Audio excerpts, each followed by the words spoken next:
राम जी को पाने के लिए आखिर एक मनुष्य को क्या करना होगा? आज का ये विषय इस खास विशेषांक में आपके लिए लेकर आए हैं।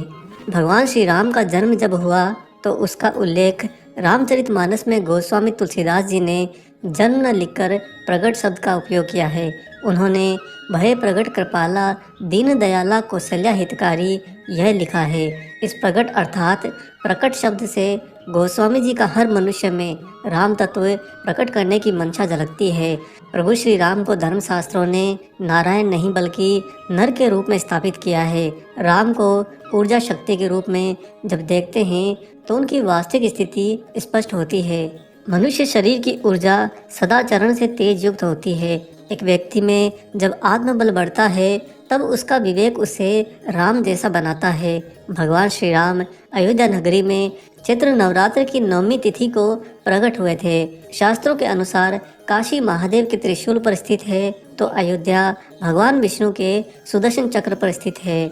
मानव शरीर भी मूलाधार से लेकर सहस्त्रार तक 8 चक्रों पर स्थित है। इन्हीं चक्रों को ऊर्जावान बनाने के लिए भगवान कृष्ण ने गीता में योग की महत्ता पर अर्जुन को उपदेश भी दिया।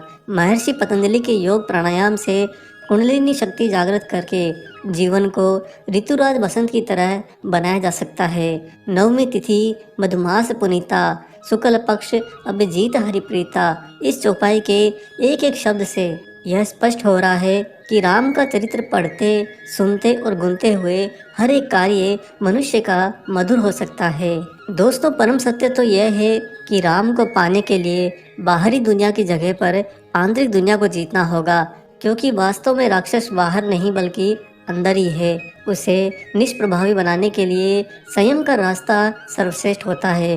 तुलसीदास जी ने मध्य दिवस अति शीत न घामा, इस चौपाई में शीत शब्द के जरिए आलस्य से तथा घामा शब्द से क्रोध उत्तेजना आदि के अतिरेक से बचने का संकेत दिया है, जिसका अभिप्राय यह है कि इन रास्तों पर चलने से ही जीवन में सदैव शुक्ल पक्ष बना रहेगा। सारे धर्म ग्रंथों में इस बात का उल्लेख है कि राजा दशरथ ने वृद्ध अवस्था में पुत्रेष्टि यज्ञ किया था। उस पुत्रेष्टि यज्ञ से अग्निदेव ने खीर प्रदान करी थी। दशरथ को 4 पुत्र हुए। खीर और एक साथ 4 पुत्र से स्पष्ट है कि जब कोई भी व्यक्ति सकारात्मक एवं नीतिगत जीवन जीता है तो उसके शरीर के रस रसायनों पर खीर की तरह मिठास और पौष्टिकता बनती है, जो शरीर ही नहीं मनोविकारों पर भी नियंत्रण में सहयोगी है।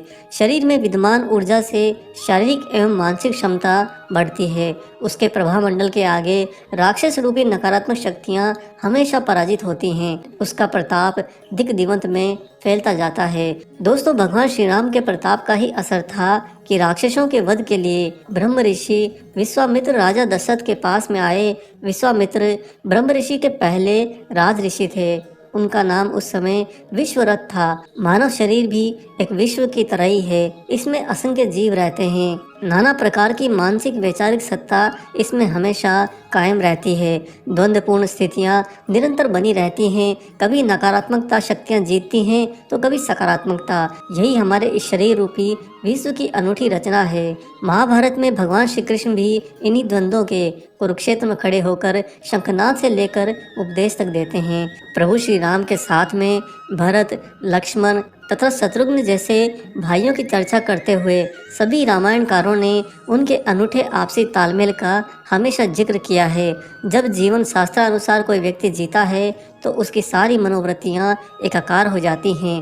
अंदर की स्थिति में कोई द्वंद्व नहीं होता। उसका मन अयोध्या जैसा हो जाता है। उसका आचरण विवेक राम जैसा और फिर वह व्यक्ति समाज के लिए आदर्श तथा अनुकरणीय बन जाता है। वह जहाँ जाएगा वहीं पर वसंत हो जाता है। मनुष्य को जन्म लेने के बाद अपने अंदर प्रभु श्री राम को प्रकट करने के लिए राम के आदर्शों को आत्मसात करना ही उनकी सच्ची आराधना है। ऐसा करने पर राम तुम्हारा चरित्र ही महाकाव्य है, कोई कवि बन जावे सहज संभावे है। यह बात हर एक व्यक्ति पर लागू होने लगती है। दोस्तों, इस व्याख्या के द्वारा आपने जाना कि प्रभु श्री राम को पाने के लिए सबसे पहले हमें हमारे अंदर को जीतना होगा। बाहरी दुनिया में हमें किसी को कुछ भी करके दिखाने की कोई आवश्यकता नहीं।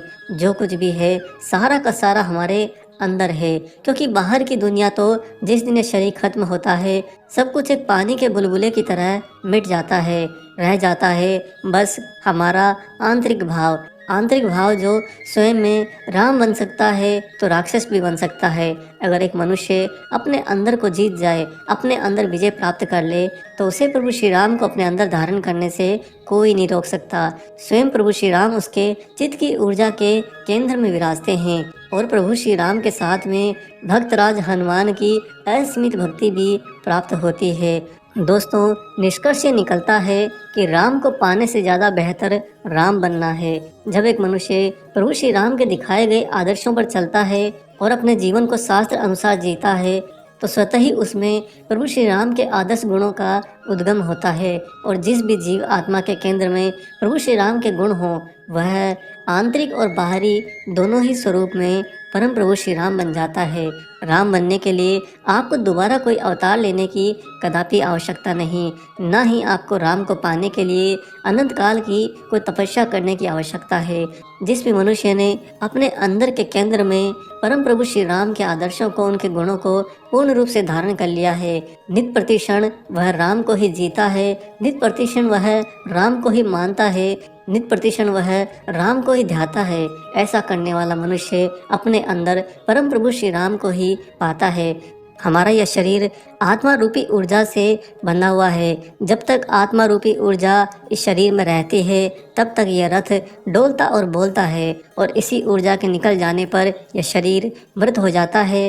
रथी के निकलते ही अर्थी से व्यक्ति तब शमशान तक चला जाता है। और प्रभु श्री राम को जब हम इस आत्मा रूपी ऊर्जा शक्ति के रूप में देखते हैं, तब हमें प्रभु श्री राम की वास्तविक स्थिति स्पष्ट हो जाती है कि प्रभु श्री राम नारायण नहीं बल्कि नर रूप में स्थापित हैं। नर यानी कि मनुष्य, और वही मनुष्य जब अपने अंदर को जीत जाता है, अपने अंदर पर विजय प्राप्त कर लेता है, तो परम प्रभु श्री राम को अपने अंदर और बाहर दोनों ही स्वरूप में पाता है।